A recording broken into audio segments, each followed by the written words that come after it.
Assalamualaikum warahmatullahi wabarakatuh.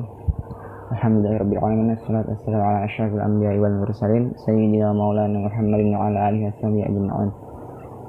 Alhamdulillah kita dapat berkumpul lagi pada pertemuan kali ini. Kita akan menyambung pertemuan dari pertemuan sebelumnya, yaitu membahas tentang bilangan berpangkat bulat positif. Sebelum kita mulai pelajaran hari ini, hendaklah kita membaca basmalah terlebih dahulu. Bismillahirrahmanirrahim. Oke, sudah selesai. Terus, apa kabar anak-anak? Apa kabar adik-adik, kakak? Nah, pada minggu ini kita akan belajar mengenai bilangan berpangkat bulat positif. Apakah bilangan berpangkat bulat positif itu? Bilangan berpangkat bulat positif adalah bilangan berpangkat positif dapat dinyatakan dalam bentuk perkalian berulang dengan bilangan yang sama. Rumusnya A pangkat N. Ini bilangannya, ini pangkatnya atau eksponen, disebut eksponen. Jadi A ini dikalikan sebanyak N-nya. Ibaratkan N-nya 4, maka A-nya dikalikan sebanyak 4 kali. A dikali A dikali A dikali A sampai 4A. Contohnya seperti 3 pangkat 4. 3 pangkat 4 berarti 3-nya dikalikan sebanyak 4 kali. 3 dikali 3 dikali 3 dikali 3. 3 dikali 3 sama dengan 9. 9 dikali 3 sama dengan 27. 27 dikali 3 sama dengan 81. Nah, ini merupakan contoh dari bilangan berpangkat bulat positif. Selanjutnya kita akan menyambung ke sifat-sifat atau jenis-jenis bilangan berpangkat bulat positif.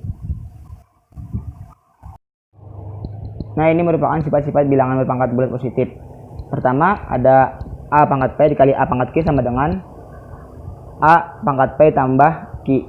Contohnya seperti 3 pangkat 2 dikali 3 pangkat 3, maka 3 pangkat 2 ditambah 3, jadi 3 pangkat 5. 3 pangkat 5 kita akan jabarkan 3 dikali 3 dikali 3 dikali 3 dikali 3, 3 yang sebanyak 5 kali, maka hasilnya adalah 243. Sifat yang kedua adalah A pangkat P dibagi A pangkat Q, maka pangkatnya dikurang, jadi A pangkat P dikurang Q.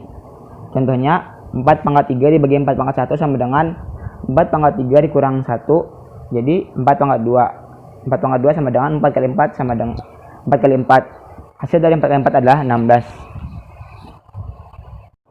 Nah, ini merupakan sifat ketiga.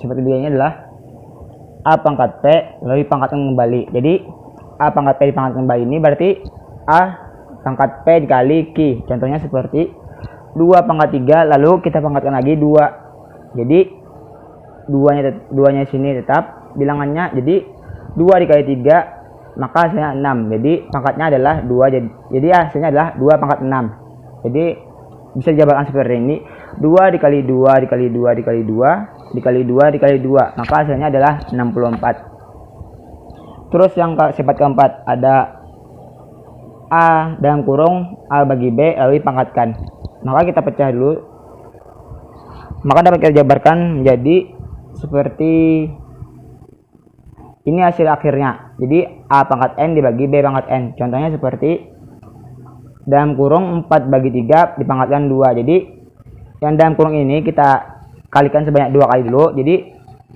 4 dibagi 3 dikali 4 dibagi 3. Dapat kita hasilkan seperti ini. Jadi 4 dikali 4 dibagi 3 dibagi 3 dikali 4 dikali 4 dibagi 3 dikali 3 sama dengan 4 pangkat 2 dibagi 3 pangkat 2. Setelah ini kita akan sambung ke sifat ke 5 dan ke 6. Nah, ini merupakan sifat kelima, yaitu dalam kurung A dikali B lalu dipangkatkan N sama dengan A pangkat N dikali B pangkat N. Contohnya seperti dalam kurung 2 dikali 3 lalu dipangkatkan 2, maka kita jabarkan ini sebanyak 2 dikali 3 ini sebanyak 2 kali. 2 dikali 3 lalu dikali 2 dikali 3. Lalu kita kumpulkan antara 2 dengan 2, 3 dengan 3. Jadi hasilnya adalah 2 dikali 2 dikali 3 dikali 3. Maka dapat kita simpulkan adalah 2 pangkat 2 dikali 3 pangkat 3. Terus yang sifat ke-6 A pangkat P ditambah A pangkat Q, maka hasilnya adalah A pangkat Q dikali A pangkat P dikurang Q lalu ditambahkan dengan 1. Contohnya seperti 4 pangkat 5 ditambah 4 pangkat 3, maka hasilnya adalah 4 pangkat 3 dikali 4 pangkat 5 dikurang 3. Lalu setelah itu hanya kita tambahkan dengan 1. 4 pangkat 3 adalah 4 dikali 4 dikali 4. Lalu kita kali dengan 4 pangkat 5 dikurang 3 adalah 4 pangkat 2. Lalu tambahkan 1. Terus 4 dikali 4 dikali 4 adalah 64. Dikali 4 pangkat 2. 4 pangkat 2 adalah 16. Lalu tambahkan dengan 1. Jadi 64 dikali 17, maka hasilnya adalah 1088. Setelah ini kita akan lanjut ke materi berikutnya. Nah, ini merupakan sifat 7, yaitu A pangkat P dikurang A pangkat Q sama dengan A pangkat Q dikali A pangkat P dikurang Q dikurangkan dengan 1.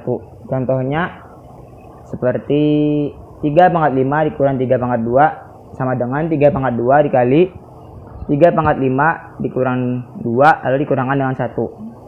3 pangkat 2 adalah 3 dikali 3 lalu dikali 3 pangkat 5 dikurang 2 adalah 3 pangkat 3 lalu dikurangkan dengan 1. 3 pangkat 3 dikali 3 adalah 9 dikali 3 pangkat 3, 3 nya kita kalikan sebanyak 3 kali. 3 dikali 3 dikali 3 dikurang 1. 9 dikali 3 dikali 3 dikali 3 adalah 27. Lalu kita kurangkan dengan 1. Jadi hasilnya adalah 9 dikali 26 hasilnya adalah 234. Setelah ini kita akan sambung ke KPK dan EPB. Nah, kita akan menyambung mengenai KPK dan EPB. KPK adalah kelipatan persekutuan terkecil. KPK diperoleh dari hasil semua faktorisasi prima dari bilangan yang akan kita KPK-kan. Namun, jika ada bilangan yang sama, maka pangkat tertingginya lah yang akan kita ambil.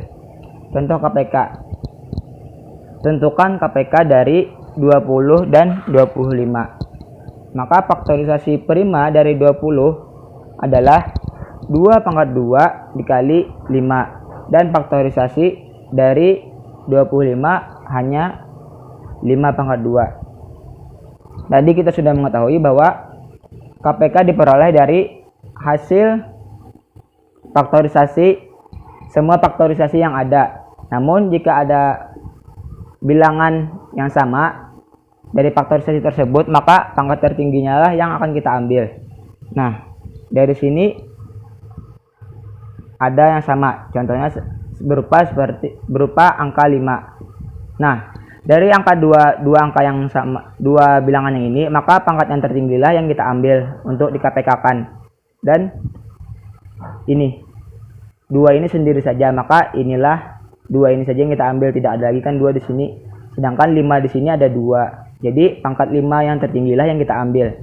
Maka KPK dari 20 dan 25 adalah 2 pangkat 2 dikali 5 pangkat 2. 2 pangkat 2 adalah 4 dan 5 pangkat 5 adalah 25. Jadi KPK dari 20 dan 25 adalah 4 dikali 5, 4 dikali 25, maka hasilnya 100.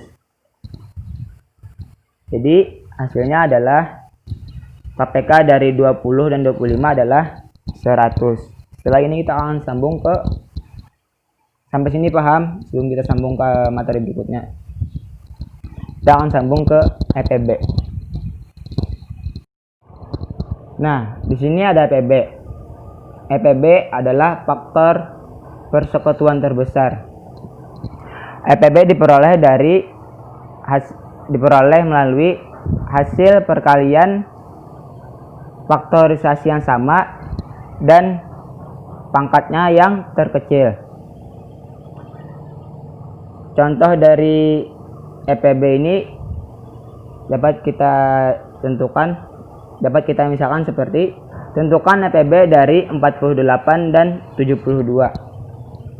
Faktorisasinya dari 48 adalah 2 pangkat 4 dikali 3, dan faktorisasi dari 72 adalah 2 pangkat 3 dikali 3 pangkat 2. Faktorisasi di sini maksudnya adalah faktorisasi prima dari EPB, dan faktorisasi dari EPK tersebut adalah faktorisasi prima juga. Maka antara syarat EPB dan KPK ini adalah harus faktorisasi bilangan prima. Nah, lanjut ke EPB ini.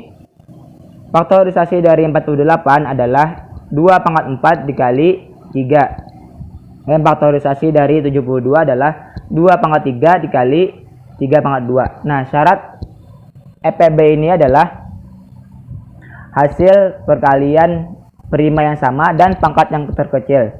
Dari sini kita dapat melihat antara 2 pangkat 4 dan 2 pangkat 3 mana yang lebih kecil. Yaitu 2 pangkat 3. Dan di sini ada 3 dan 3 pangkat 2. 3 dan 3 pangkat 2 mana yang lebih kecil? 3 saja, karena 3 ini dianggapkan dengan 3 pangkat 1. Nah, dapat kita tuliskan EPB-nya adalah berarti 2 pangkat 3 dikali 3. Dapat kita tuliskan di sini. EPB-nya dari 48 dan 72 adalah 2 pangkat 3 dikali 3. 2 pangkat 3 ini dapat kita jabarkan menjadi 2 dikali 2 dikali 2, lalu setelah itu hanya kita kalikan 3. 2 dikali 2 dikali 2 adalah 8. Lalu kita kalikan 3. 8 dikali 3 sama dengan 24. Nah, ini merupakan hasil EPB dari 48 dan 72 adalah 24. Sekian dari kakak. Kalau ada salah hilap, kakak mohon maaf. Tapi sebelumnya, materi ini jangan hanya habis sampai di sini saja. Kalian silakan belajar lagi agar bisa berguna untuk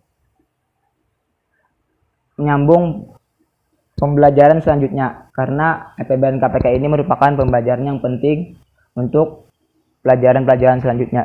Sekian dari kakak. Wassalamualaikum warahmatullahi wabarakatuh.